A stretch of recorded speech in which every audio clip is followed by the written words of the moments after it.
সরকার 10টি প্রধান অগ্রাধিকার বিবেচনায় রেখে বাজেট প্রস্তাব দাঁড় করিয়েছে। এই 10টি প্রস্তাবগুলো আমি পড়ে শোনাচ্ছি মাননীয় স্পিকার। 1, সবার জন্য উন্নয়ন। আমাদের লক্ষ্য অর্জনের লক্ষ্য সর্বজনের, সর্বশ্রেণীর, সর্বখাতের, সকল অঞ্চলের সুষম অংশগ্রহণ, অংশীদারিত্ব নিশ্চিত করে বৈষম্যহীন ও অন্তর্ভুক্তিমূলক অর্থনীতি প্রতিষ্ঠা করা। 2, সবার জন্য মানসম্পন্ন শিক্ষা ও স্বাস্থ্যসেবা সকল নাগরিকের মৌলিক অধিকার হিসেবে বাস্তবমুখী, দক্ষতা নির্ভর, মূল্যবোধ ভিত্তিক শিক্ষা ব্যবস্থা বাস্তবায়নের মাধ্যমে তরুণ প্রজন্মকে যোগ্য মানব সম্পদে পরিণত করা।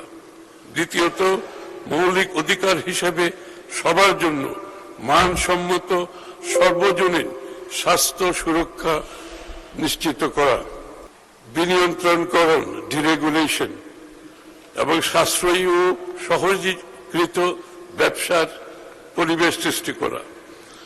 বিনিয়ন্ত্রণের মাধ্যমে সরকারি কাজে বিলম্ব ও অপ্রয়োজনীয় ধাপ পরিহার করে একটি স্বচ্ছ, সহজ ও সাশ্রয়ী ব্যবসা সহায়ক পরিবেশ গড়ে তোলা এবং খাল খনন কর্মসূচি পুনরায় শুরু করার মাধ্যমে একটি টেকসই,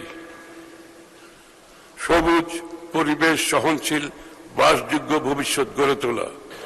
5 পরে বিনিয়ন্ত্রণের পরে 6 হচ্ছে আর্থিক খাতের স্থিতিশীলতা।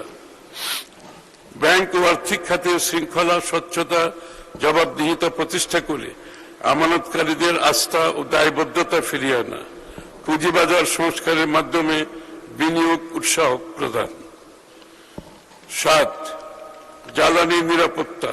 উৎপাদনশীল কর্মকাণ্ডের ধারাবাহিকতা নিশ্চিত করতে বিদ্যুৎ ও জ্বালানি নিরবিচ্ছিন্ন সরবরাহ নিশ্চিতের পাশাপাশি সাশ্রয়ী, নির্ভরযোগ্য, পরিবেশ বান্ধব বিদ্যুৎ জ্বালানি ব্যবস্থা গড়ে তুলতে আত্মনির্ভরশীল জ্বালানি নিরাপত্তা গড়ে তোলা।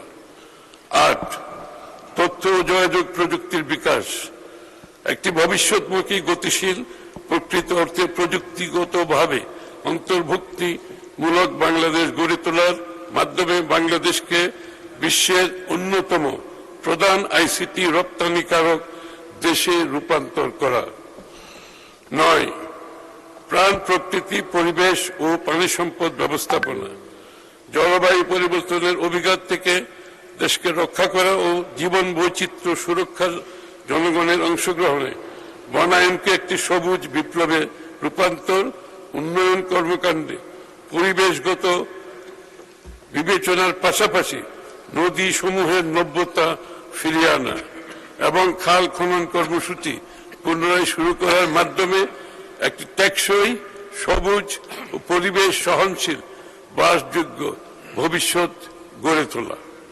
10, স্বচ্ছ, দক্ষ, জবাবদিহিমূলক প্রতিষ্ঠান ও প্রশাসনিক ব্যবস্থা। টেকসই রাষ্ট্রীয় সক্ষমতা গড়ে তোলার লক্ষ্যে মেধাভিত্তিক, জবাবদিহিমূলক প্রতিষ্ঠান এবং প্রশাসনিক ব্যবস্থা গড়ে তোলার পাশাপাশি সরকারি বিনিয়োগ বাস্তবায়ন দক্ষ, কার্যকর করে তোলা।